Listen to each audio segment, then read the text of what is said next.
as the prosecutor finished, she said, "This is shocking, unthinkable." I believe there were other words used throughout trial. Unbelievable. Obviously, unbelievable, unthinkable, unfathomable. And the reason that's the case is because it was unforeseeable. No one expected this. No one could have expected this, including Mrs. Crumbley. Now, the first thing I want to do very quickly is talk to you about the burden of proof. In the state of Michigan, there are different burden of proofs depending on what kind of a case it is. When people sue for money and say, "I've been injured," or "I was failed by the school even," there will be civil lawsuits, and the burden of proof is a preponderance of evidence. That means it's about a 50-50 standard. And if you have 50% of the evidence, that's the burden of proof for civil. When the state thinks it's important to take away a person's children, the burden goes up, and the burden has to prove more evidence, and that specifically is clear and convincing evidence that it's correct for the state to be taking away a person's children. Now, the highest burden in this country is in a criminal case, and that is beyond a reasonable doubt.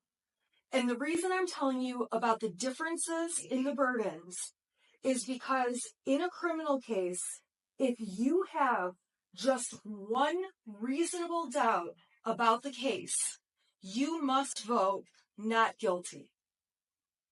And so this is my poster just showing beyond a reasonable doubt is guilty, but there's many, many other options. If you think it's likely, probable, possible, not likely, those are all not guilties.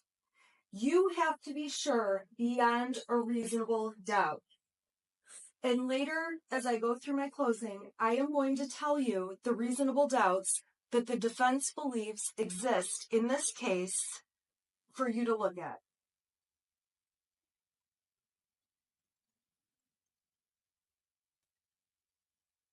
The other thing I have to ask you to keep in mind is that in the jury instructions, and I think you've been told this throughout trial, the defense does not have to prove or do anything. Like Judge Matthews said, we could sit at the table and play chess the whole time, call no witnesses, cross-examine no witnesses, provide no evidence, because we have no burden to prove a thing. However, in this case, you obviously saw the defense present Mrs. Crumbley, who took the stand, so that she could give you some context beyond parts of the evidence that were confusing when the prosecutor was introducing in bits and pieces. And the problem in this case is that we can all agree everything can be seen different in two ways. First of all, when you look back in hindsight with 20/20 vision, when you look back in hindsight, it is easy to say, this could have been different, that could have been different, this would have changed. And the other circumstance, the second one that makes a huge difference, is when you get full context around the evidence that is being used. And in this case, the prosecutor has cherry-picked little bits of evidence out of mountains of evidence to put in front of you with no context to explain what they're doing. And when you get cherry-picked bits of evidence, it's easy to reach wrong conclusions. Now, during jury selection, it felt like the prosecutor was asking you questions and giving more of a campaign speech than a jury selection proceeding. And I would suggest to you that at the end of the day, the only judge, although Miss McDonald mentioned she's been a judge and was a judge several times during her jury selection, the only judge in this courtroom that matters is Judge Matthews. And the only other people whose judgment matters are the 12 of you who will collectively decide this case. The rest of us don't matter. My opinion doesn't matter. Miss McDonald's doesn't matter. The opinions of everyone in this audience doesn't matter. The media and all of the people who think they know everything behind keyboards at home commenting about what they think the evidence in this case has shown.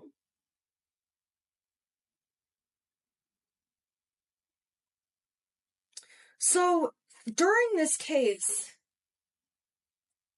it's obvious real life is messy and complicated. And during this trial, I will openly admit that I'm a lawyer who messes up. I get thrown off when I'm surprised by something. I feel like I get overwhelmed when information is coming at me quickly. I say I'm sorry a lot. Evidently, there's a TikTok channel of me saying I'm sorry through this whole trial. And all I'm saying is that I'm human. I am a human being, and so is Mrs. Crumbley. And that's what this case is about. She's not a perfect person or a perfect parent. I'm certainly not a perfect person or a perfect parent. And I'm certainly, beyond a reasonable doubt, bad with technology, which is why you're not going to see me touch that laptop.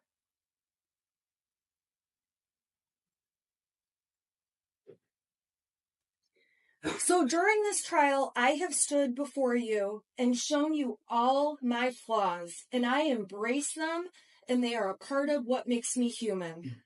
And so has Jennifer Crumbley. She got on the stand and talked about every nook and cranny of her life, things no one else in the world knew, in her family, among her friends. And she wanted you to see the whole truth, the entire truth, and nothing but the truth on everything, where she had to show you that she has made immoral decisions to have an affair, that she has made decisions you might not make to have another person involved in the affair. Now, we didn't get too far into the details, but it was enough for you to know that Mrs. Crumbley got up there and literally stripped off her armor, let the prosecution cross-examine her, and show you what happened in her messy life. And I say that with all kindness because I'm a mess too. I saw a meme about a week ago that said, I'm trying to be a mom, trying to get exercised, stay hydrated, get enough sleep, text everyone back, and not lose my shit. And I've got to be honest, as a mom, a working mom, on most days, I'm lucky if I'm fit for human contact. I'm lucky if I've taken a true shower and didn't just grab a handful of wipes and scrub off the best I can on my way running out the door, putting on my makeup as I drive to court in my car. Because my life is not perfect and no one's is.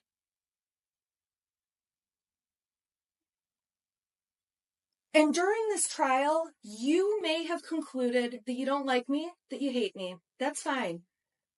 I am just asking that your opinions about me as a person, and if you're one of the people who plans to make a TikTok about me, that you won't hold those opinions against Jennifer Crumbley and will judge Jennifer Crumbley's case based on the evidence about her and her family. And if you hate her or don't like her or agree with things she's done, that's okay too. You don't have to like her. You are not expected to go hang out with her when this is all over. After trial, you don't have to decide if you want to go to her house. You don't have to have Thanksgiving with her. But when you're looking at the evidence in this case, it's important to set aside your opinions of her or take your opinions of me and supplant them on Mrs. Crumbley. Now, when I took on this case pretty early on, I realized I am Jennifer Crumbley and I could be here accused and sitting in her spot very easily. Now, in my house, we don't have guns. I don't have guns, but I do have children. And actually, I have an oopsie baby, my fourth one. I did not want 4 in 4 years, but that's what I was blessed with. I say I'm abundantly blessed. And I have kids that seem to have no issues. And at the end of the day, they're good kids. They go to school. We have no discipline problems. We have arguments here and there, just like every family does. I have a son that wants to hang out with me very rarely, but I have no belief that any of my 4 children would ever harm anyone else. And while I don't have a gun, I have a large butcher block on my counter with big knives that I use when I cook, and I enjoy cooking. And at the end of the day, my kids could just as easily grab a knife without me knowing it and without me having it on my radar and walk out the door of my house and go play with their kids, the other kids on my block. Granted, they live farther down my block because I'm in the middle of nowhere. And my son could kill somebody with my butcher block knife that I would have never expected to happen. And if you saw the text messages that my husband and I exchange on a daily basis throughout this past year and even years before, it would be so easy for me to be in her seat. With my kids, I don't monitor assignments. I don't look at their phones. I have no reason to. My son plays a lot of video games. My son's online talking to a bunch of people as he's playing a lot of video games. Even though he has a cell phone, I don't go through it and look at his messages every day. And as he gets older, I do know he's interested in girls.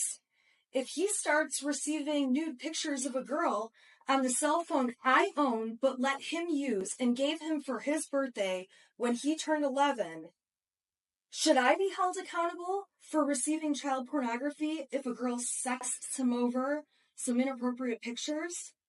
If my son decides he's going to send some pictures back and takes a nude picture of his bits and pieces, that's a 20-year felony.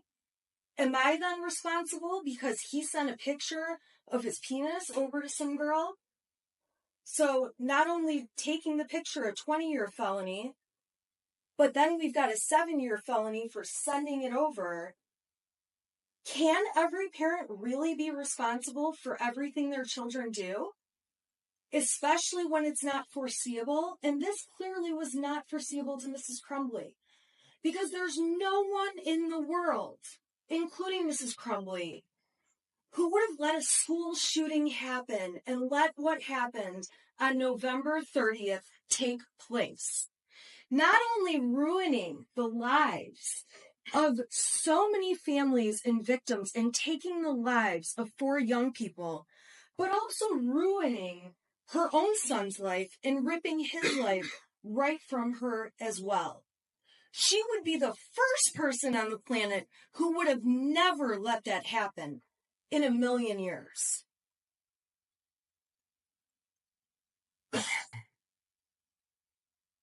So this case is a very dangerous one for parents out there. It just is. And it is one of the first of its kind. Luckily, however, this is a case where the prosecution cannot meet its burden of proof. And thankfully, it's a case where truly Mrs. Crumbley does have a defense. And this isn't just one of those stretched cases where a parent is liable for what their child has done. Now, the judge is going to tell you that you have to, if you find reasonable doubt in this case, you must find the defendant not guilty. And the law says you must have a reasonable doubt, not 3 reasonable doubts, not 5 reasonable doubts, not 10. If you have a single reasonable doubt, you must vote not guilty for Mrs. Crumbley.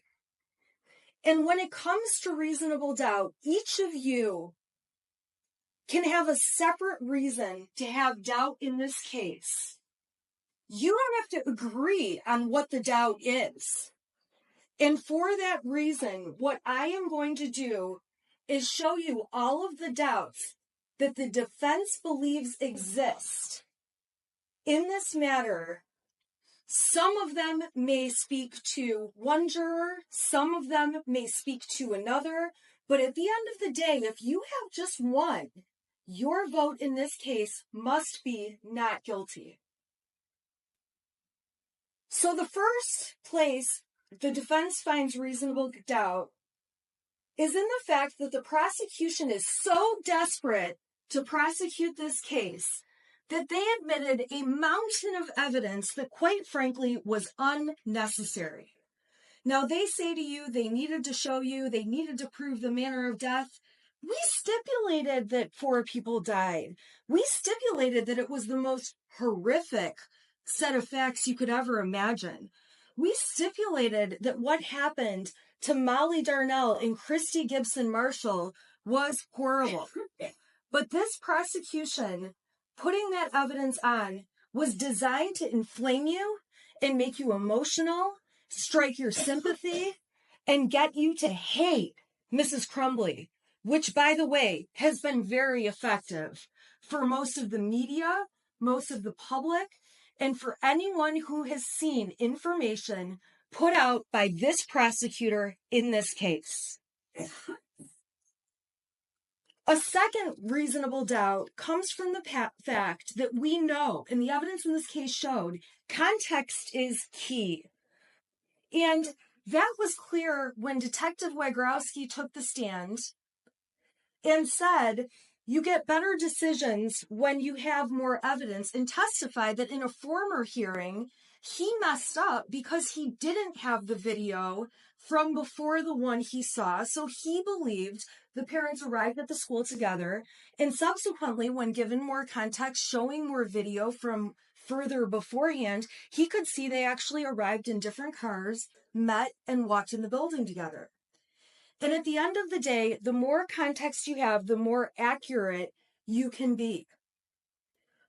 When Brian Maloche testified, another example came about where the prosecution had him testify that Mrs. Crumbley said to delete his messages, clear your cache. And I'm so thankful that the rest of the world sent me emails that I don't know how to pronounce cache, because now I do. And when Brian ended up seeing the messages before clear your cache and after clear your cache, he realized, oh, she wasn't asking me to delete messages. She wanted me to refresh my web browser to see if the Facebook had actually deactivated. Mm-hmm. And so that was proof again that when you have more context, you're more accurate. And the problem the prosecutor has in this case is they have very little context for the very little evidence they've submitted. There's also no context around some of this little bits and pieces of useless evidence, like Jennifer Crumbley saying that her son was an oopsie baby. I call my son that, so what? Does that mean I hate my son? Does that mean I would be okay if he went and killed a bunch of people and or if he committed suicide? No! Calling your child an oopsie baby was designed to try to make her look bad with no context. Having Amanda Holland come in, a coworker who's not a friend to Jennifer Crumbley and has been interviewed by law enforcement to tell you her advice on she should go have a mother Sunday with her teenager, so irrelevant when she's faced with raising toddlers every day. When I heard her advice, I thought, yeah, right. I have 3 teenagers. I almost have a 4th. And personally, not only would they rather do anything else than spend a day with me, I'd rather do anything else.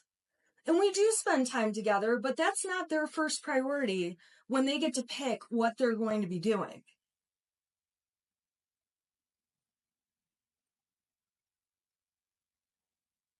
It does not mean she loved her son any less if she ever told a witness, my son is weird. And part of what made me realize I could be in Mrs. Crumbley's shoes is I've sent texts to my husband saying, our daughter is a psycho today. On the way to school last week, she's crying. She doesn't have people to sit with at lunch. I texted him, she's a nutcase. I don't know what to do. I don't know how to handle this. I don't have time for this. My other daughter is complaining about her lights flickering in her room. I texted my husband, this sounds like a case. The start of a case. My husband works for my office. He's actually my office manager, so he knows about the case. He went in her room and figured out in 5 minutes it's because when she flips her blow dryer on, one of our plugs makes the lights flicker. So this ghost that you would read about in my text messages, which, by the way, I did not respond to, despite the fact that it's on our 6-person group chat, would be taken out of context and make me look like I don't really care that my daughter is crazy. I also got text one day. We have no food in our house. I am absolutely starving. You are the worst mother ever. And you know what I did? I ignored it. She was mad we didn't have the right kind of chicken ramen. When we have 85, I like the number 85. When we have 4 other flavors of ramen, and there's about 100 other things she can eat, and I knew she's not going to starve to death, but taken out of context, it makes me look like a neglectful mother. But if you know all the circumstances, and you know the relationship I have with my daughter, I knew it was an overdramatic, stupid point. So when you see messages from Mrs. Crumbley's son saying, will you at least call back? Those are so out of context. And when I'm driving home from court every day, I'm getting messages, will you at least call back? And I don't, because I know what they want is for me to run through the McDonald's drive-thru and bring everyone a Coke. I do stop and get myself a Coke, but I am not getting a round of drinks every day for everyone, and I've realized it's easier to not answer the phone. So you can find reasonable doubt from the context that the defense did actually provide. And when Mrs. Crumbley got on the stand and explained to you her understanding of ghosts and dishes flying and laundry flying, that is evidence. And that is something that can create reasonable doubt to hear what was really going on. Even if you believe the prosecution's dates about what was going on, it's not strong evidence. It's very misleading. And I'm going to go through what it does show. There are 3 sets of dates involving Mrs. Crumbley, all from March of 2021. The first time is March 8th and 9th. They introduced exhibits, including text messages on the 8th, where Mrs. Crumbley starts off asking, is he home yet? Is he home yet? I don't want him to do anything stupid. I'm sure you all remember those. Then they introduced evidence on March 9th that she went to the barn that day with her husband on the 9th. Then they introduced evidence, and I will give them credit. They put together quite a case, although it's really not important, that there was a picture of the horse taken at the barn that day, that the data supports there was a picture of the horse taken at the barn that day, and that there was GPS tracking information supporting that she was at the barn that day. Okay, fine. So on March 8th and 9th, there's concern that the shooter, Mrs. Crumbley's son, is making weird comments. And on the 9th, she goes to the barn and she takes some horse pictures. That's all that shows. Pretty minimal. Next, they went to March 16th through 19th, which was broken up into a million exhibits that, quite frankly, were out of order, threw me off my game, helped create these beautiful TikToks, and I'm going to tell you what they show. Now, these ended up all being admitted as exhibits, but I'm going to go in order of what they show. There was a text thread in Exhibit 85, which if you want to look at it, you can, where Jennifer Crumbley said, I'm going to get drunk and ride my horse. This was on March 17th, St. Patrick's Day. A lot of people have a cocktail on St. Patrick's Day. That does not make her a mother that would be negligent or grossly negligent to her child. There's text messages from the day before where Mrs. Crumbley's son is saying some things about, now the house is haunted. Some weird shit just happened, now I'm scared. I got some videos, a picture of a demon. It's throwing bowls. I'm not joking, it fucked up the kitchen. I'm going outside for a while. Can you at least text back?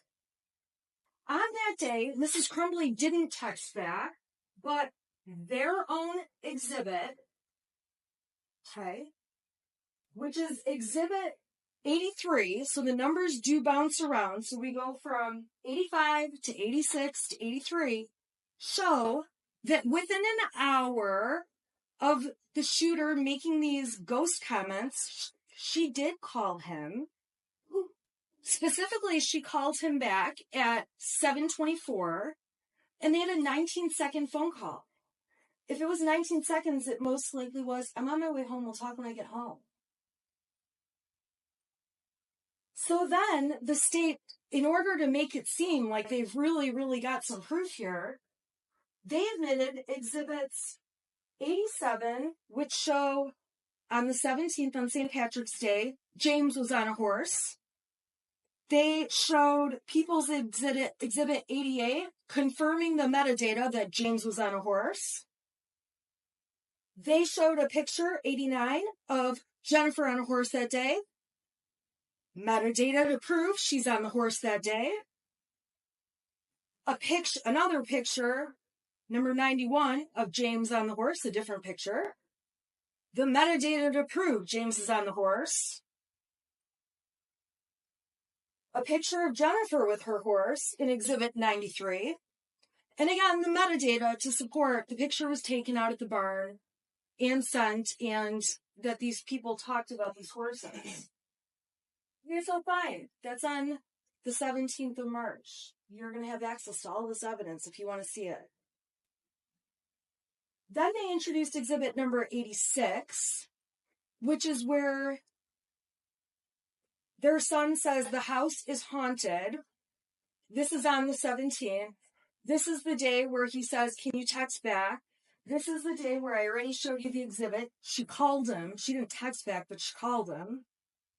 And then they show a couple texts from a few days later on the 19th, where it's obvious from the messages the Crumbleys had had an argument with their son the night before. He was upset to have his phone and things taken away. That Jennifer Crumbley gave him a melatonin to go to sleep. She should have only given him a half. It's in the messages, but she gave him the whole thing. And it knocked him out, and he slept in their bed that night. And when he woke up the next morning, James described him in the text messages as he woke up looking like he had way too much to drink last night, complaining about a headache. Jennifer says, well, he was really worked up and out of control, so I can see why, talking about his behavior during the fight. All I know, Jennifer says, he needs to eat, go to work hard, not complain, and he can get his stuff back. She testified that getting his stuff taken away is his trigger. It's what makes him get upset. She says, you respond, and I didn't get it. James says, Jesus, yes. He said, let me ask you a question. Why am I in your room? That's when they talk about the melatonin. She says, oh my God. James says, I really thought you were giving him a Xanax last night. Jennifer says, does he seem better? No, melatonin. James says, I know. So obviously he's joking. Jennifer writes, but he hasn't had one before, so I should have only given him half. James writes, well, he's doing his school, says his head's hurt, so he took Tylenol. Jennifer asks, is he okay to work? James says, yeah. Does he remember what he did? James finally says, dude, I'm working. I'm on a demo right now. I haven't talked to him. He's doing school. And that's really the extent of the conversation. So fine. So one day, they get in an argument. And I'll tell you what, those kind of arguments in a heartbeat could have me sitting in her chair. The final date that the state claims Mrs. Crumbley had knowledge about back from March of 2021 are exhibits 96 through 100. And 96 starts off with their son saying, I'm picking up the room. I cleaned until the clothes started flying off the wall. This stuff only happens when I'm home alone. I pick the clothes back up, though. And that's the important part of those texts on the 20th. We know on that date, because the people proved it, no pun intended, but they beat a dead horse, that at 97, it's a picture of Jennifer at the barn. We've got the metadata showing Jennifer was at the barn. We've got another picture on 99 showing Jennifer was at the barn. And exhibit 100, Jennifer was at the barn. Big deal. Jennifer's at the barn. Their son is saying goofy stuff. Jennifer gave you the context. They had an Ouija board for a couple months after Christmas of 2020. He and his friend are playing with the Ouija board. They ultimately lost interest. They stopped doing it. Jennifer admitted to you one day to mess with them. She turned the power off in the house, turned the circuit off to mess with them. She mentioned a time where James pretended he was getting electrocuted. She didn't know what to do. She's screaming, trying to kick him, see if he's electrocuted. Ethan is laughing, taking a video of the whole thing. This family played together. They had fun. They did what families do. The prosecution just had zero context because they had tunnel vision that she was doing something wrong and was grossly negligent, and they were hell-bent on convincing you that was the case.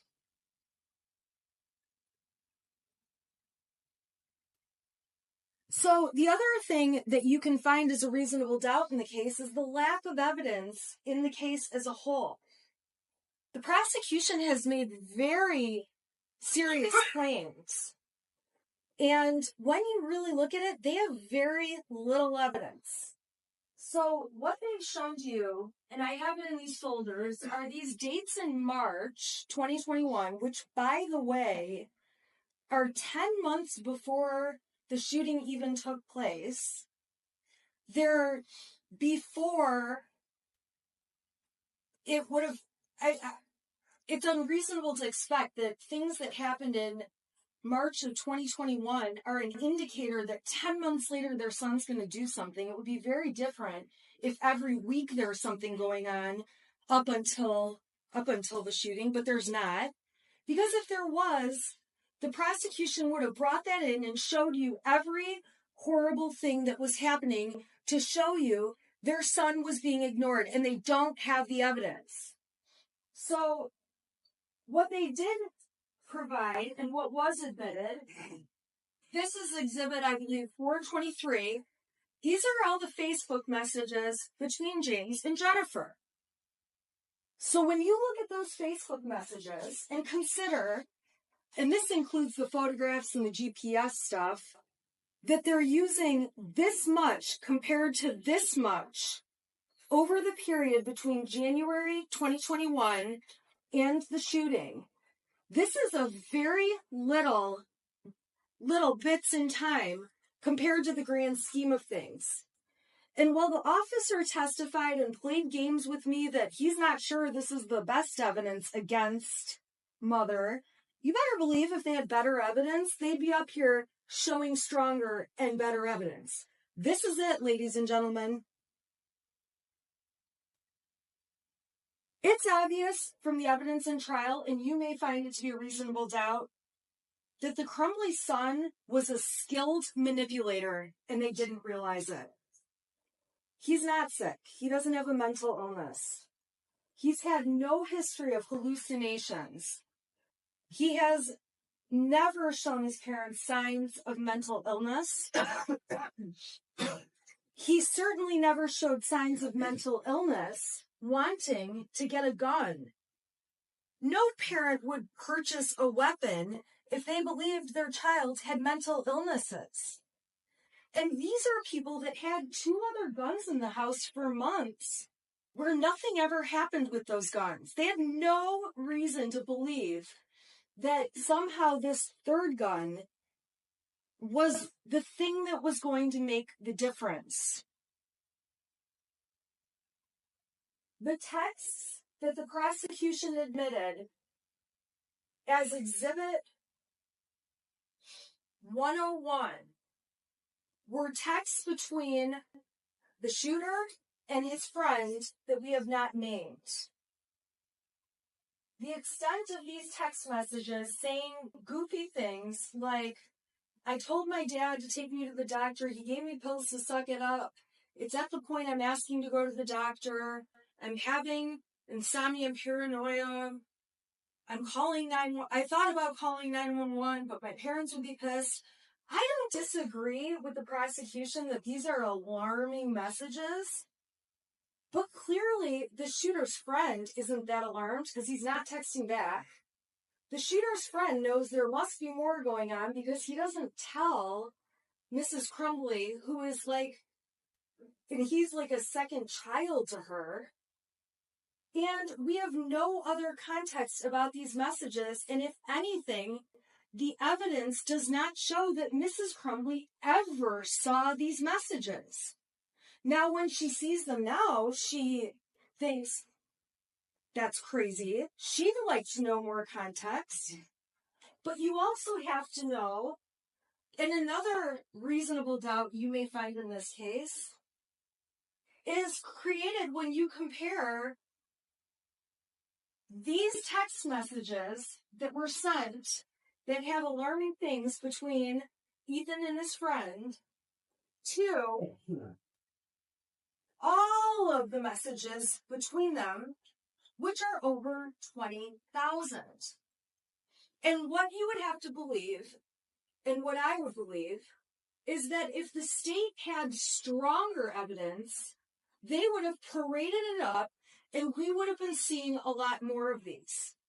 But instead, they were admitted, and you haven't heard the friend testify. You haven't heard any context about these. And all you can see, and really all the evidence shows, is that there's no reason to believe Mrs. Crumbley ever saw them.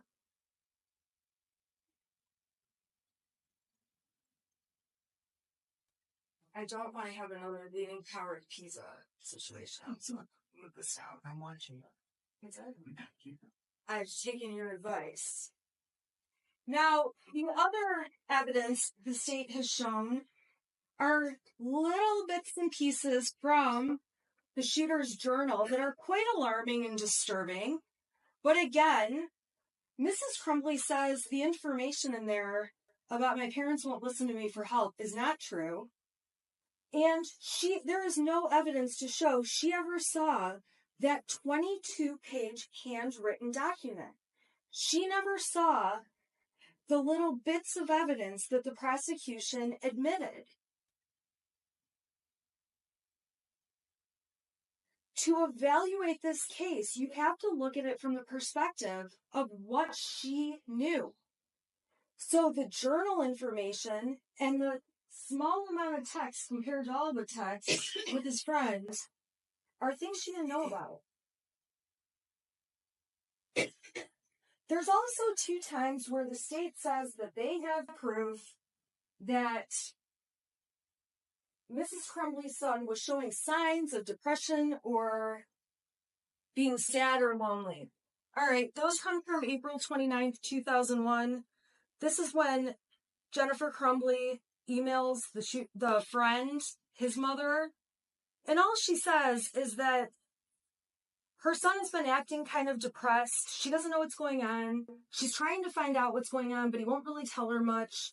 She's trying to find out if there's an issue between the 2 boys she should be aware of. She's trying to get down to the bottom of it. If anything, she's doing what a good mom does to try to figure it out. But the worst of what she says is that he's stressed by school. I don't want to get this wrong. He's been acting kind of depressed. And she's happy to hear it's not an issue between them. Then they go on to make plans for their son. This was admitted as Exhibit 104. If you put my text up there and showed every time I told my mom that one of my kids was acting depressed or weird, I guess my favorite word is moody these days, it would look like my kids were complete lunatics. I'm actually shocked Jennifer Crumbley doesn't have more texts about her son acting like a typical teenager. And Jennifer Crumbley testified that although she said that, she didn't think it was anything she needed to run to a doctor about or anything she needed to do anything more with. And this moment passed, because if it didn't, the prosecution would have brought in all the texts that went beyond this, and there'd be more evidence. They also run in text with the same parent of the friend from Exhibit 105, the friend's mother, when Jennifer Crumbley reaches out to her saying she had no clue what they were going through with their son, and she felt really bad about it, and asked how they're all doing and that they're thinking about them, that family, a lot. And ultimately, the worst that Jennifer Crumbley says about her son is, I know my son misses him, and if you need anything at all, don't hesitate to ask. That's it. It doesn't go on with wild depressions or hallucinations or mental health issues. That's it. That's it. I'm actually shocked there's not more instances of depression or moodiness or my kid is acting weird. The fact that there's this little evidence is shocking to me. However, it's a lack of evidence on the state's part.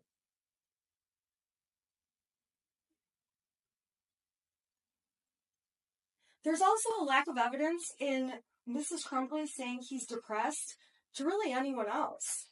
Even after the shooting, when she's talking to her friend Kira, to other people, to Brian, all she keeps saying over and over is, I wish there had been signs. I wish there had been something. He's a normal kid.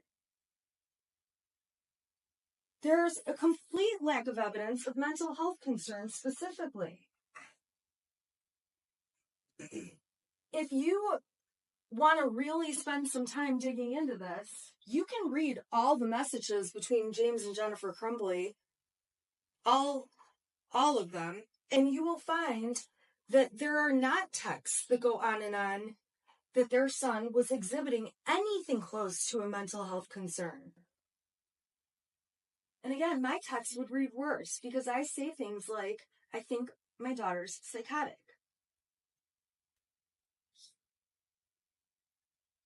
When Mrs. Crumbley did have to evaluate what's going on with her son, and there was something alarming happening, she relied on people who spend day in and day out with kids, people she considers to have more expertise in kids than she does, including Pam Fine, who left her a very nonchalant voicemail that you've heard, that was Exhibit 115 if you want to hear it again, saying Ethan was looking up bullets in school today.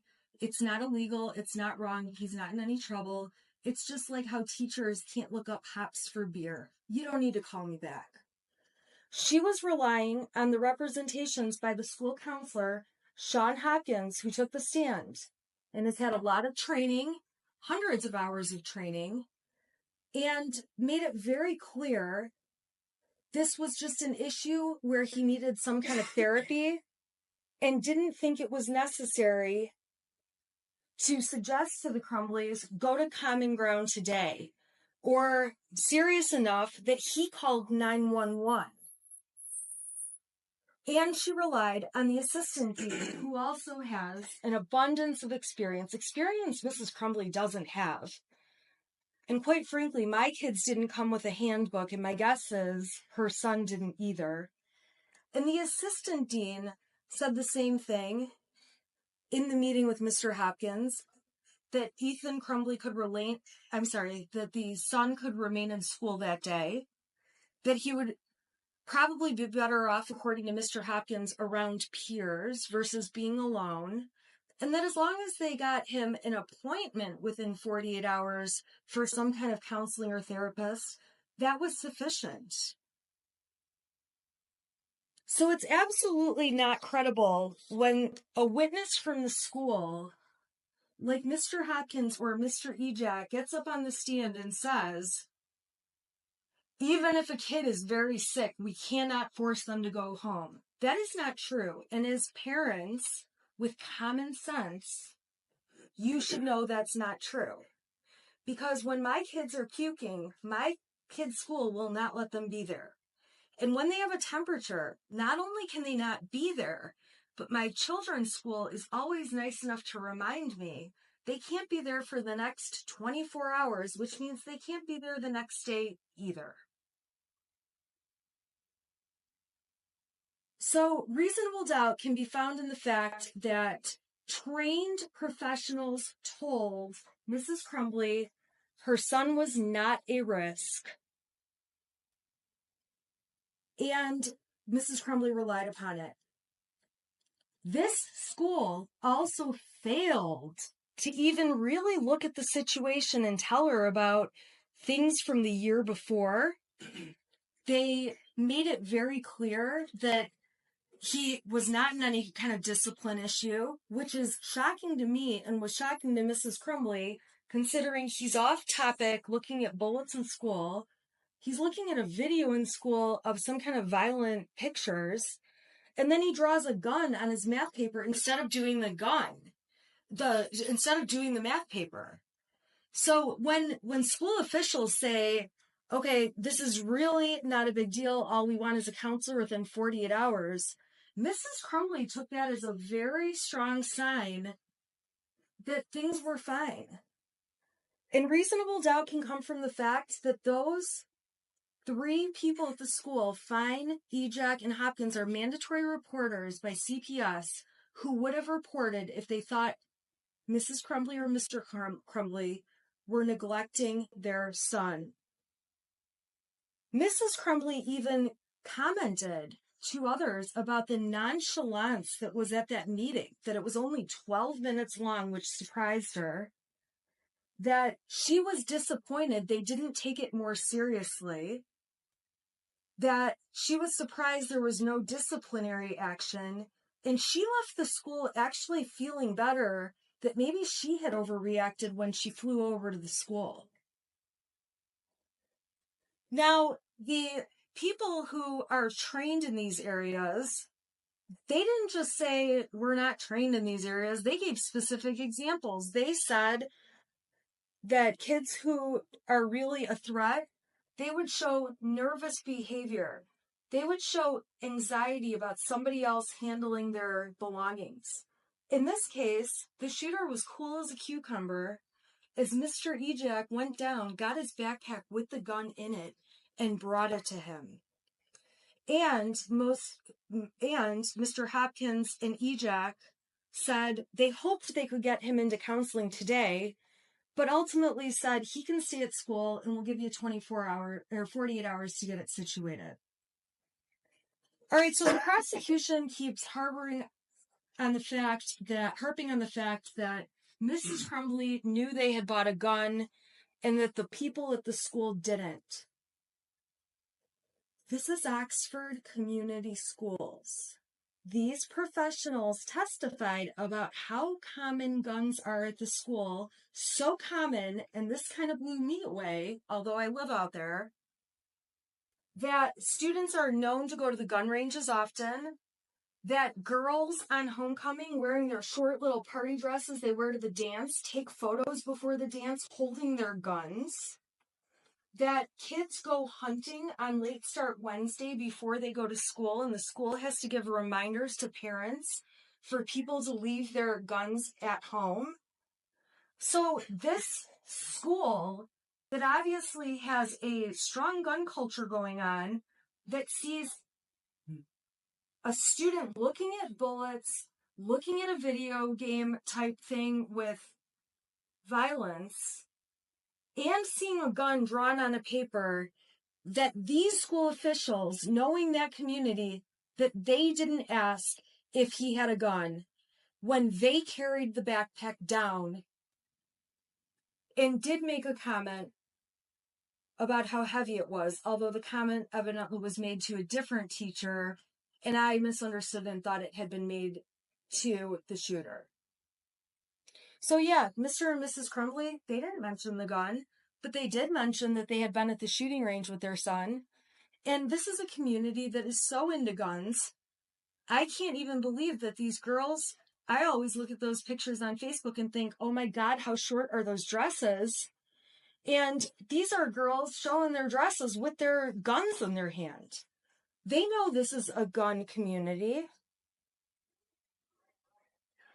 Reasonable doubt can be found from the fact that the biggest concern at the time was suicide and not homicide. The worst case scenario that was presented would lead a reasonable person to believe there was a possibility of suicide, not homicide.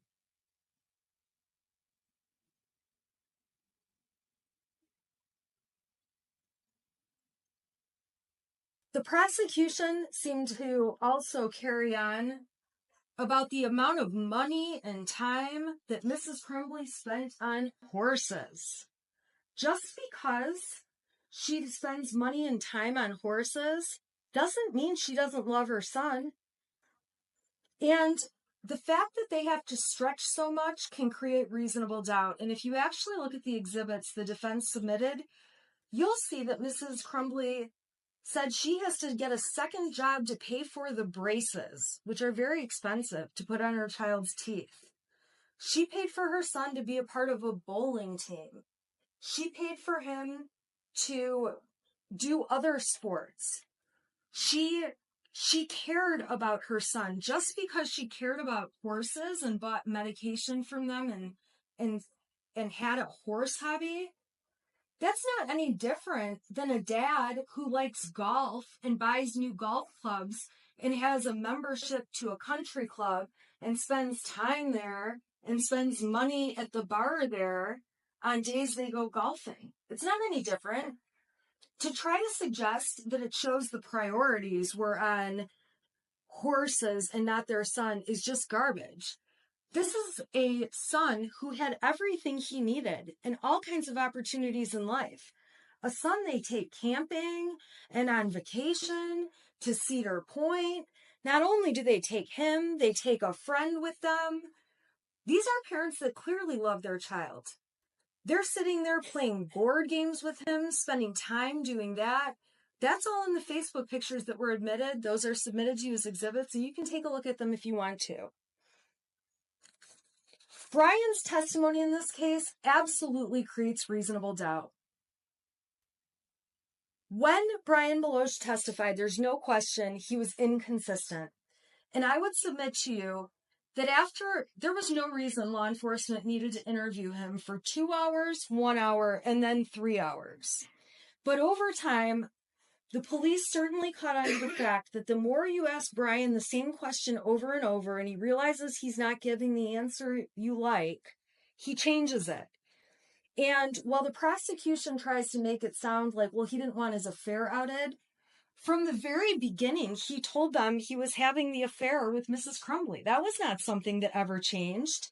It wasn't until the third interview when they started talking about his pension, talking about his job, that he felt pressure. He agreed with the word pressure, and he agreed with the word veiled threats, although he did take it back later, that the police wanted him to say something bad about Mrs. Crumbley. And I would submit to you that they probably did that to all of the witnesses in the case.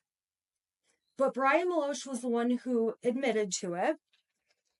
And when Mr. Keast got back up there and asked him more questions, Brian got right back in line like he was supposed to and told them exactly what he knew they wanted to hear.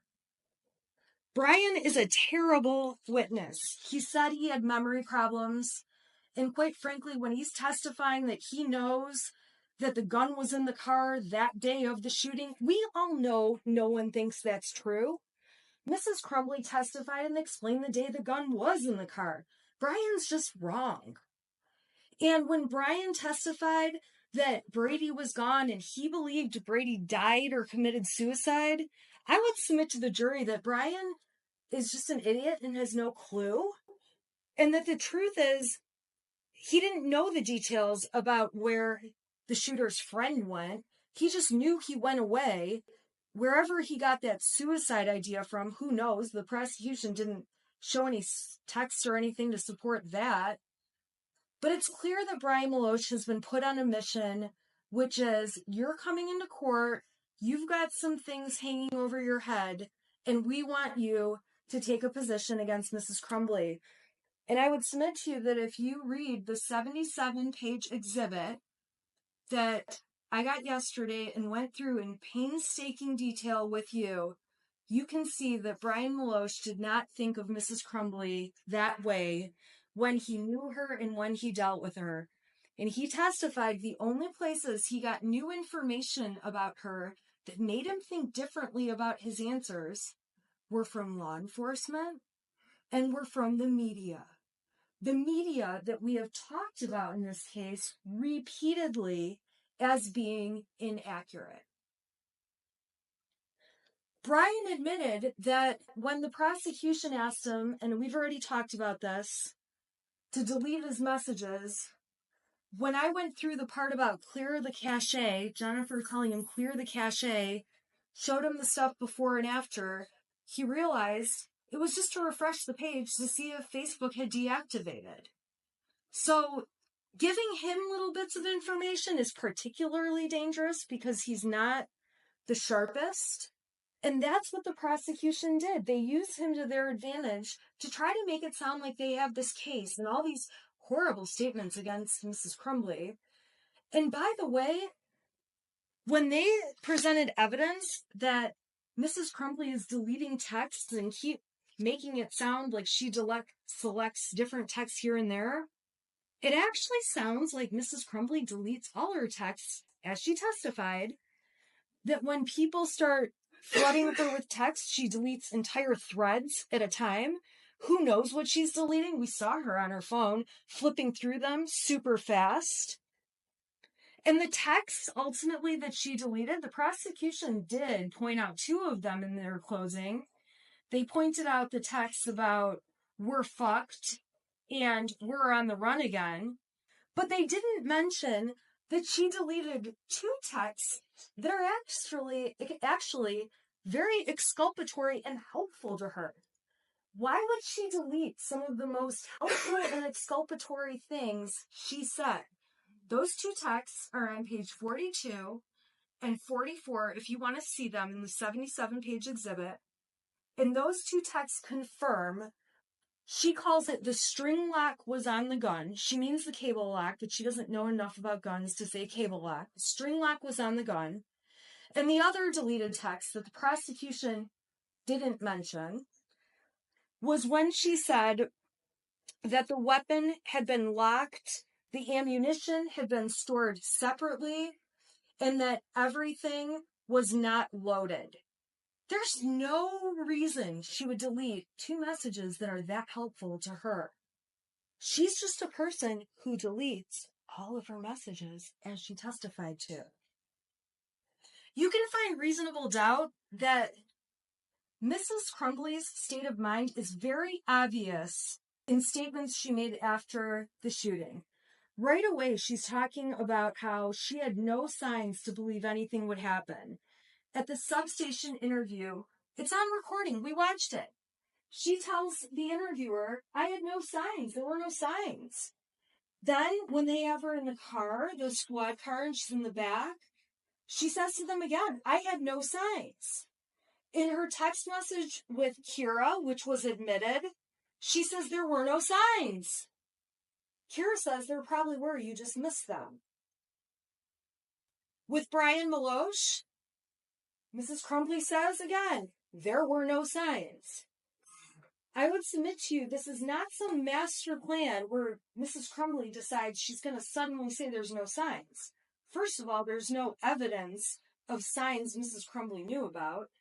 And second, all of her immediate fast statements in a time of stress, when, right after she's had guns held to her face, walking out the front door of her house, she's saying there were no signs. You might find, and I know the prosecution takes issue with this one, Mrs. Crumbley was actually, in fact, a hypervigilant mother. She's the kind of mother who is going to the friend's mom to chase down why he's having a moody and kind of depressed day. She's on Power Schools on the app multiple times a day, checking for missing assignments. She's emailing teachers about grades. Christy Gibson Marshall, the assistant principal, who did do one of the bravest things I've ever seen. She testified she saw the shooter's face and couldn't believe it was him. And the reason she couldn't believe it was him is because it was so unforeseeable. Mrs. Crumbley's hypervigilance also comes when you look at how she takes him for medical appointments. They're at the urgent care because some little mole on his back changed colors when she's applying sunscreen. I think of myself as a hypervigilant mother, and I've never noticed any moles on my kid's back, and I must need to go home and look. Because when I look at the actions of Mrs. Crumbley, she actually pays far more attention to that kind of thing and other things than I do. I could easily be sitting in her chair. When her son's experiencing headaches and medical issues, she's at the doctor or doing virtual visits. There's no reason to believe that's not true. With the headaches, they go through a whole process. She gets a whole x-ray done of his head. She takes him to the eye doctor to see if that's causing the issue. Ultimately, she pays and puts braces on his teeth. Then, he's a bad brusher, so she's going to the extent of getting the braces off his teeth so he can get the cavities fixed, 13 cavities. I would go crazy on my kid. And she's just doing each thing she needs to do as a hypervigilant mother. And yes, a hypervigilant mother can have a drink once in a while. I'm a hypervigilant mother, and I not only have a drink once in a while, but sometimes I've been known to have 2 or 3 or maybe a bottle.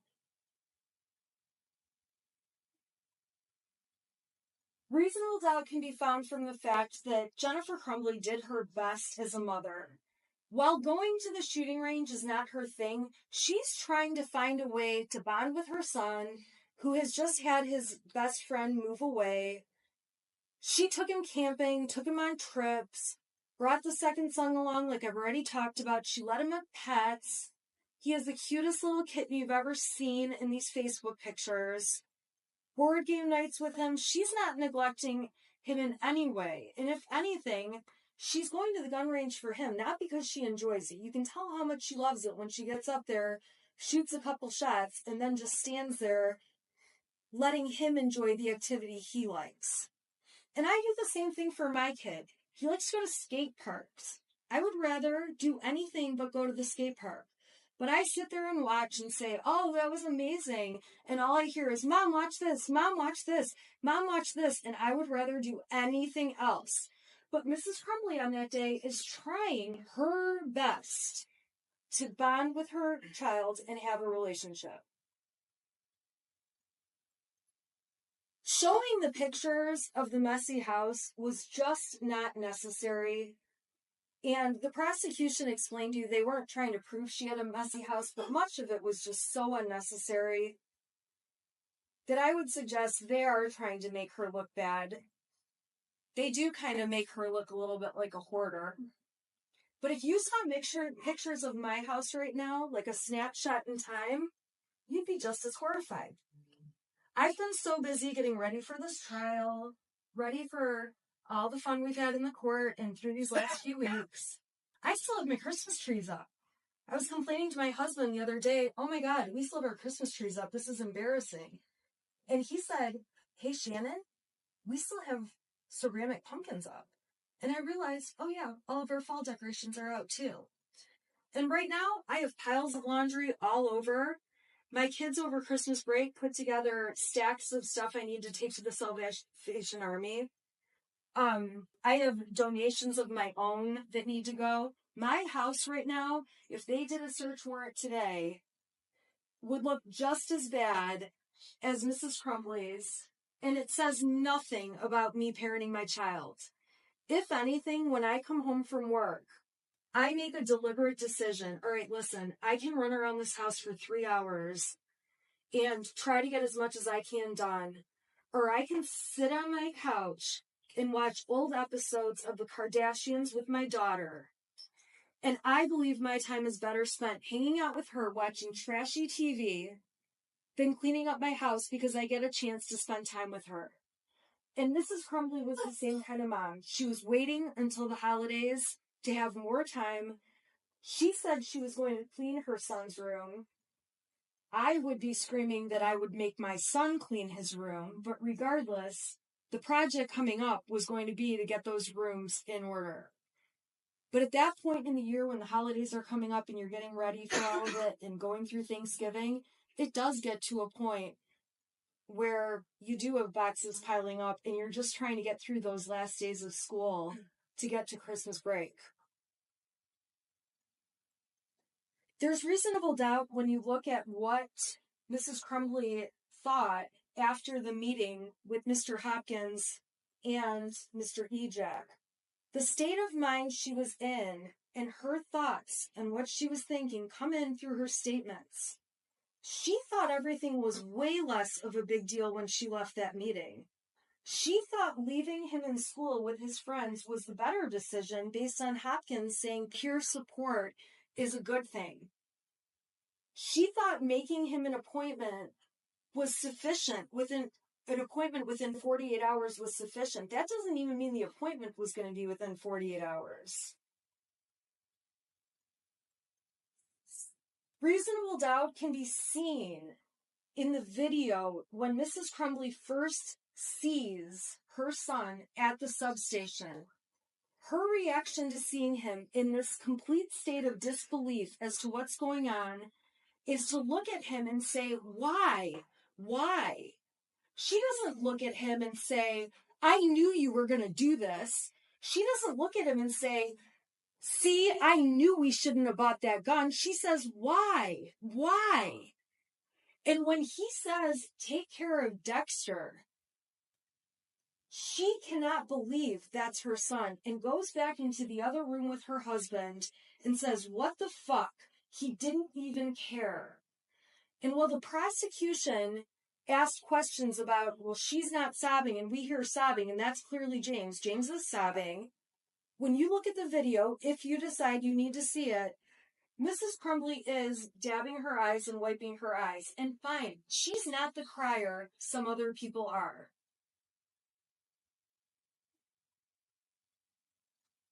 Reasonable doubts can come from the statements in the heat of the moment at the substation when Jennifer Crumbley is in a state of shock trying to answer their questions. She says, he's never done anything bad. This is after she already has somebody saying you really should have a lawyer there. She's still just talking about what the truth is. He's never done anything bad. One of the parents says he's a perfect kid. Jennifer Crumbley tells them the most of an issue he ever has is anxiety over tests. Jennifer Crumbley tells them everything was fine this morning. In the statements Jennifer Crumbley made when she was in the car and doesn't even know yet if there has been fatalities, she says he's never done anything. She acknowledges he ruined lives today. She says, it's the first time I've ever seen him do anything. She says, he's a good kid. He's never angry. He's mellow. He's not what he looks like. He's not a monster. And she's not a monster either. She explains to them in detail when they ask, he's never had mental issues. In those moments, she can't even think straight about life around her. She's worrying about a horse and her job and all kinds of random stuff. And ladies and gentlemen, when emergencies happen, life doesn't just stop. So the fact that she's able to function and think, I still need a job, I need some money, I need a phone that works, that doesn't mean she thought her son would terrorize and kill people and shoot people at a school. Her reaction when she finds out there are fatalities was genuine and honest, and she broke down crying although she does continue to keep answering their questions. She explains why she feels like fatalities are different. She explained that on the stand. If she had shot people and injured them, it was something they could at least deal with. But a fatality is a fatality and can never be changed. The prosecution's attempt to misconstrue Jennifer's entire demeanor is a reasonable doubt in this case to show they don't have a strong case. They keep saying she's not sad. Jennifer explains she went into what can I do mode. She did show sadness if you read the text between her and Mr. Milosh. She showed sadness in the way that she shows sadness. And for these officers to get up on the stand and say she didn't behave like the mother of a school shooter should behave is nonsense. None of them have ever dealt with the mother of a teenager who has just killed people and shot many others. There isn't a right way in any handbook to say how you should or should not behave. Trying to make her look selfish and callous goes right with that same thing. How she reacts is how she reacts. You see it on the screen. It's really hard to pass judgment, although these police officers did, on how a person should react when for the first time in their lives they walk out of their house and are surrounded with guns in their face. Or how a person would react to be woken up in the middle of the night on a mattress with police around them and above them with guns in her face. So not only has anyone not been in the shoes of a school shooter and dealing with the kind of emotions that would come with that, they also don't know, and there isn't a standard reaction for how you behave when you're surrounded with guns in your face.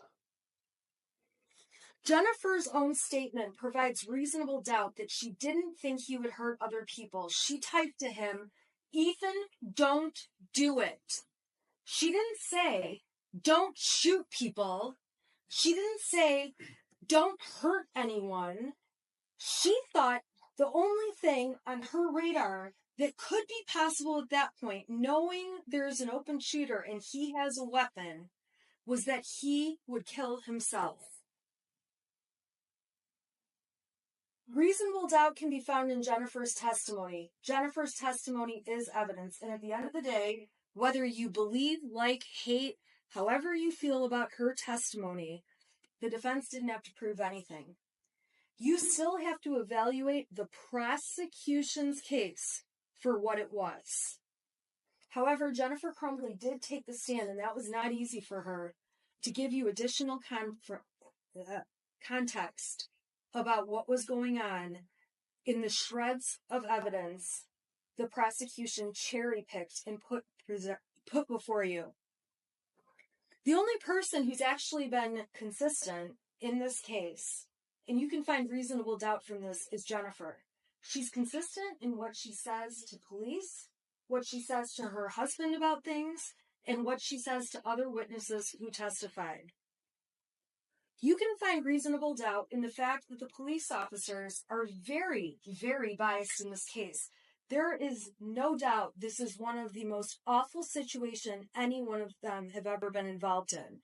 But it's also very clear they have a narrative that Jennifer Crumbley is responsible, and when they came in here and took that witness stand, they were going to mess with me on questions that were so stupid. Like this ATF agent telling me he doesn't know if teenagers could lie. Everyone in the room knows a teenager could lie. That was a low ball. Just answer the question. When you have an ATF agent that can't even get on the stand and answer a question that's common sense, that should speak volumes. That there's a narrative they've been directed to get out, and they have an agenda. And that agenda, ladies and gentlemen, is not positive for Jennifer Crumbley.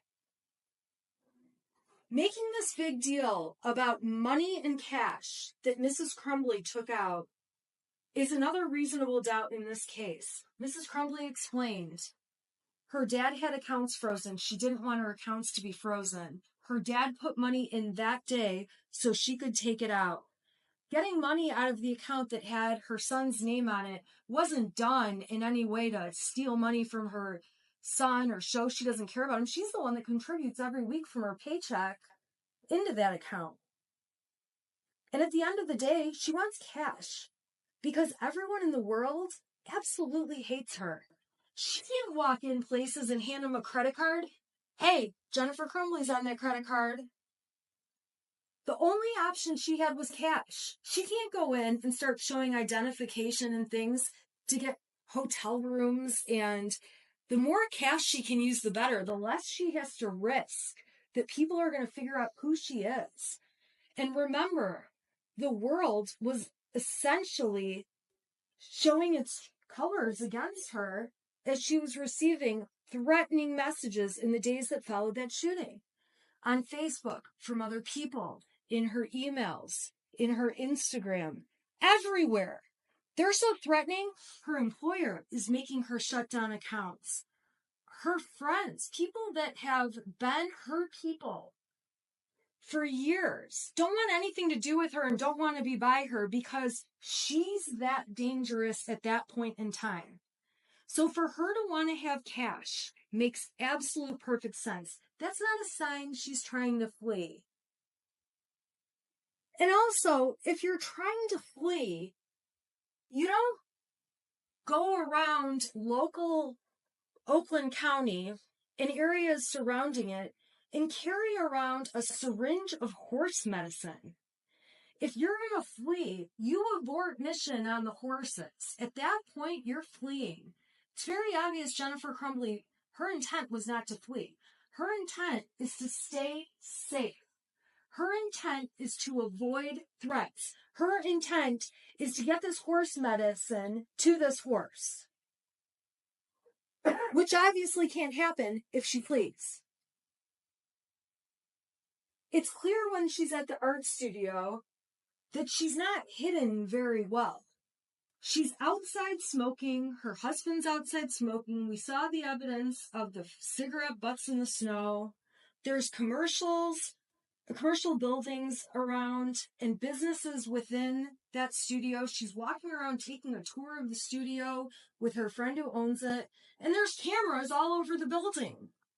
Obviously, she's not trying to hide if she's going into a building where you can see security cameras right on the outside that would document everything that's happening that we ultimately got to see in this trial.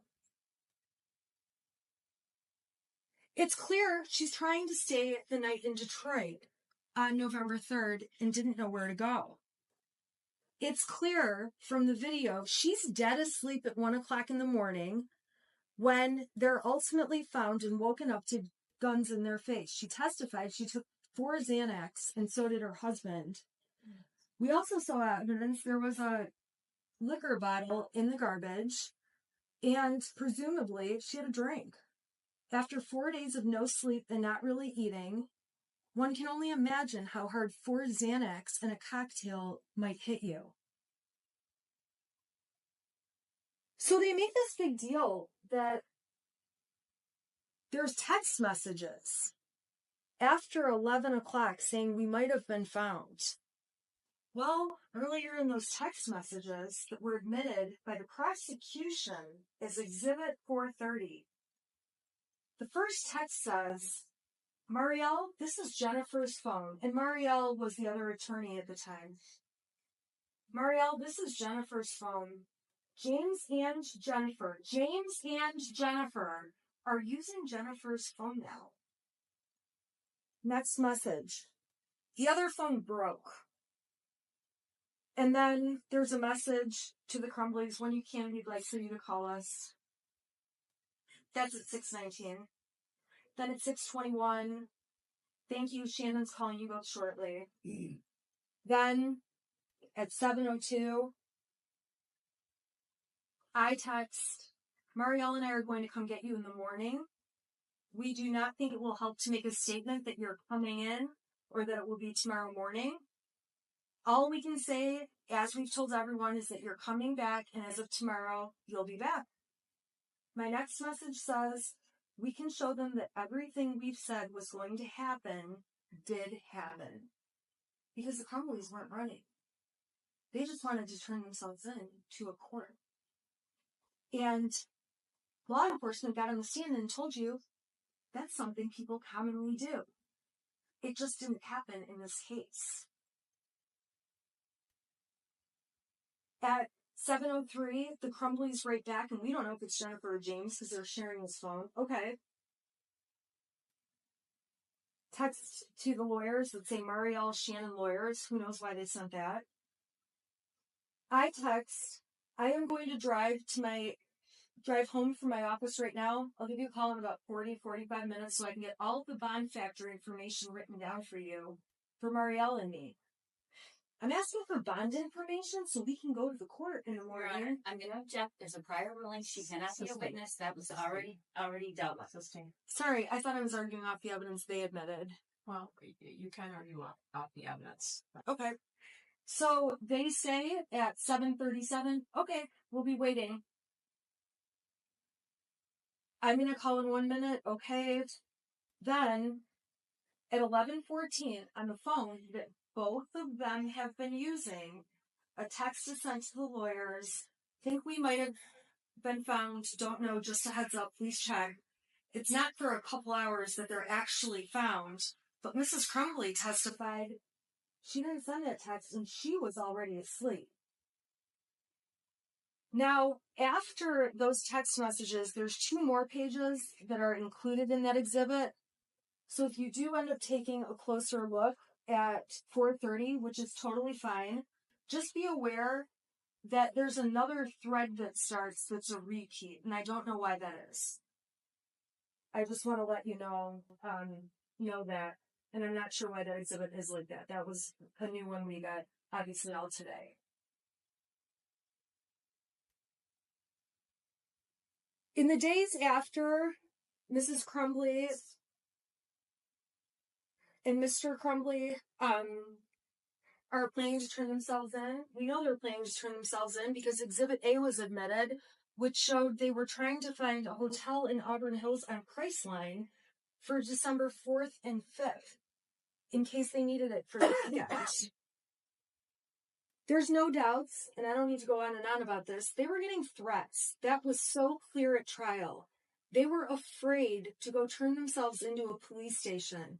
A police station where if they went, there would likely be other inmates or bad people there, and their faces would be up on a TV because it was all over the state at that point.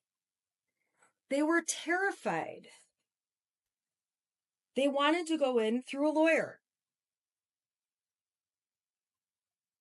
Reasonable doubt can be inferred from the fact that they set an alarm clock, which was admitted by the prosecution, showing that on Saturday they were getting up at 6:30 or 6:45, completely consistent with their plan to go to Novi for an 8:30 hearing.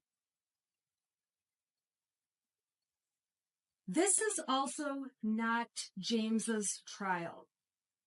I am not standing here suggesting that James is guilty of involuntary manslaughter in any way, but it is important to point out that James was the parent responsible for all of the storage of the guns. Jennifer Crumbley barely knew a thing about them. She didn't object to them being in the house. She didn't object to buying the gun that James and Ethan were interested in. She didn't object to calling it Ethan's Christmas gift. She was not responsible at all for the storage of the weapon. It is misleading to suggest by the prosecution that Sig Sauer case was open on the bed and that it sat open like that all day with the ammunition box next to it. It's very clear that when James and Jennifer Crumbley were on the phone during that 7-minute phone call, Mr. Crumbley was looking for the gun, found the gun was missing, asked Jennifer Crumbley, where's the ammunition, pulled it out, and set it on the bed. It's not like that gun box, that case, was just sitting out there open at all times. When law enforcement did get there, find it on the bed, even they moved it around to the kitchen counter and other places. While this is not James's case, it is fair that Jennifer Crumbley would expect that he would have more flexibility in going to handle an issue at the school. That is not unreasonable and does not make her a bad mom. He's out in the Oxford, Lake Orion, Rochester area door dashing. She's the one with the professional career supporting the family and paying all their bills and trying to keep her job, which they may need to add the family on for insurance in this open enrollment period. She shouldn't be diminished as a mother because she was going to let father go to the school and handle whatever issue there was. Now, ultimately, they went together, but he's a DoorDash driver. She's trying to pay the bills. She's the breadwinner. At that time, he's in between jobs. She shouldn't be dinged for that. It's misleading for the prosecution to suggest there's been evidence in this case. She keeps guns in the car. She didn't say she keeps guns in the car. When she was interviewed, and if you really want to watch the interview, you can, Jennifer told law enforcement there was one time that gun was in the back of her car. That one time was when James put it in the back of the car, and she drove the car to the range. Her son and her had a experience at the range, and she drove the car back home, left the car locked with the gun in it, so that when her husband got home, he could put it away. It is not true that she was driving around keeping guns in the car. That is not what she said to police. As far as Mrs. Crumbley knew, there was a cable lock on the gun at all times. She called it a string lock. She testified that the key was kept in a separate place in one of the many beer steins they had. She testified that she did know where the ammunition was. She hid it in her drawer of jeans. And she testified that things were locked and hidden separately, and that Mr. Crumbley was responsible for hiding the weapon. If you are upset with how the weapon was hidden, that's not your issue to decide. That's a future jury that will look at the case of James Crumbley. You're here to look at the case of Jennifer Crumbley and consider what she knew. She is not the person responsible for storing this weapon. I'm not trying to suggest she didn't know it was in the house, but she is not the person putting the cable lock on and off or doing anything with the gun. We saw her gun abilities when she went to the range and had to have her son show her everything about it. It's a gross overstatement to keep saying that the gun was his gift. It's very clear it was something bought for him to use at the shooting range, something that may one day ultimately be truly just his. But it's just like any of us giving our kids a laptop to use, a cell phone to use, a car to use, a jet ski. I have a friend that has kids, they have snowmobiles. Nothing different. It doesn't really mean the kids just have free access to all of that stuff. It comes with conditions, rules, and parameters. Unfortunately, this is a case where the prosecution made a charging decision way too fast. It was motivated by obvious reasons for political gain and media attention. And we know that because on 11/1, when the shooter was arraigned, the shooter was on Zoom, and so were the parents, and the media was aware. And when Mr. and Mrs. Crumbley were charged, and there was a swear-to at the court, the media was all there, but guess who wasn't? Mr. or Mrs. Crumbley. Mrs. Crumbley testified she didn't even know there was going to be an arraignment, but the media knew. And then the prosecution came out with a big press conference, announcing it. I would submit that the plan was never to let the Crumbleys turn themselves in, but to turn them into a big charade of looking like they're trying to flee when they absolutely weren't. The prosecution and law enforcement have approached this case with tunnel vision from day one. Brian, Milosh called it a witch hunt. I would submit to you it was. And once they charged these parents and the ATF, Sheriff's Department, Border Patrol, Secret Service, all U.S. Marshals, not Secret Service, when all these agencies have gathered around and hundreds of people are looking for the Crumbleys, it's really hard to say, we made a charging decision a little too fast. And in this case, you heard evidence that much of the evidence in the case didn't roll in until after the parents were charged, arrested, and in jail.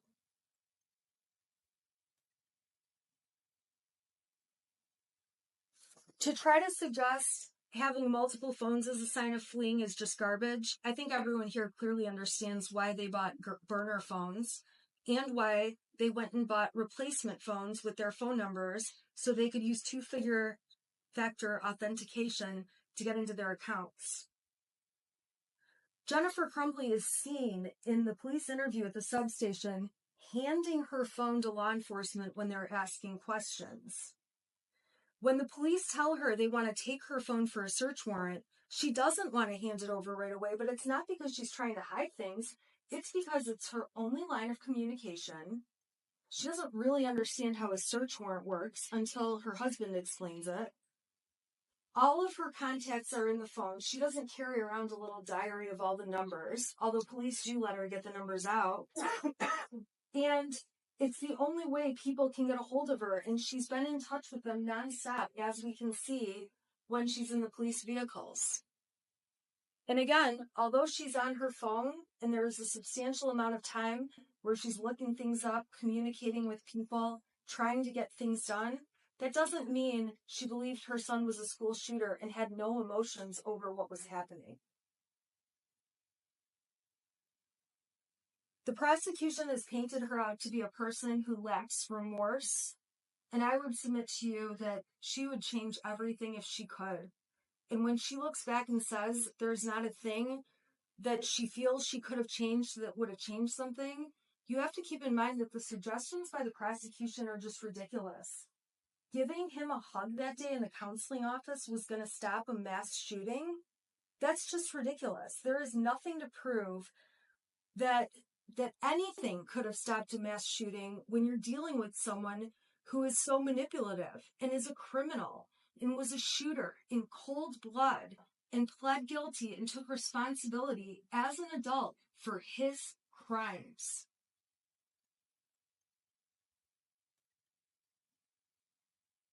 Finally, my last reasonable doubt card is blank, because I've tried my hardest to come up with all the reasonable doubts the defense sees in this case.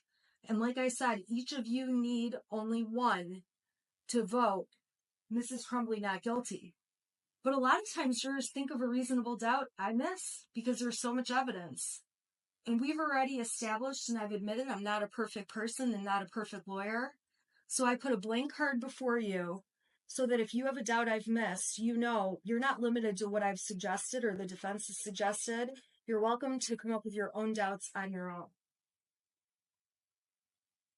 And if you decide you want to dive in and read the truth between Mr. and Mrs. Crumbley and everything they talk about, you're totally more than welcome to. Those exhibits are all going back with you. And what I'll tell you is that you're going to find a lot of instances where Mrs. Crumbley is anxious, asking where her son is, where her husband is. You're going to see a lot of horse talk. You're going to see arguments between a married couple. When I read them, they read just like my husband and myself, yelling and swearing at each other at times. And then the next message says, hey, what do you want for dinner? And then we just move on, and that's just how life is. You'll see messages in here that will certainly make you blush when you read what Mr. and Mrs. Crumbley intend to do in bed that night. You will read a variety of messages that show real life and real life between two married people that have a child. And it should make no difference that they may use their horse's name more often than their son's. And I'd also submit that every time you see them talk about when is he going to be home and what are we going to eat for dinner, even if they don't use the words spelled ETHAN, that's who they're talking about, because there are only 3 of them in that house. At this point in the trial, I am asking that you find Jennifer Crumbley not guilty, not just for Jennifer Crumbley, but for every mother who's out there doing the best they can, who could easily be in her shoes, for every parent doing the best they can, who could easily be in their shoes, for every parent that has snippets of text messages that could be read and make them look like horrible monsters, for every parent that has fights with their kid on text message that also could make them look like terrible parents, for every parent that's ever had a hobby and has not spent 24/7 with their child. That should not be held against parents. For any parent that's ever had an affair or spent time communicating on an affair, that says nothing about how much you care about your child or your expectation of whether or not they would commit a school shooting. Most people who have affairs would still not expect their child would do this. I do wish more than anything this case could bring justice to the victims of the shooting, the victims of the terrorism that took place that day, and the victims of their families. I wish more than anything it really could be a result that would be a Band-Aid to make everyone feel better, but it can't be. First of all, it brings back nothing for the people who have lost. It certainly doesn't bring back any lives. And if anything, this is not justice. This is not how justice works. This case does nothing for the people who have already lost everything. Many of the people sitting in this courtroom. And it does nothing to bring back the tragedy and the tragedy that unfolded on November 30th.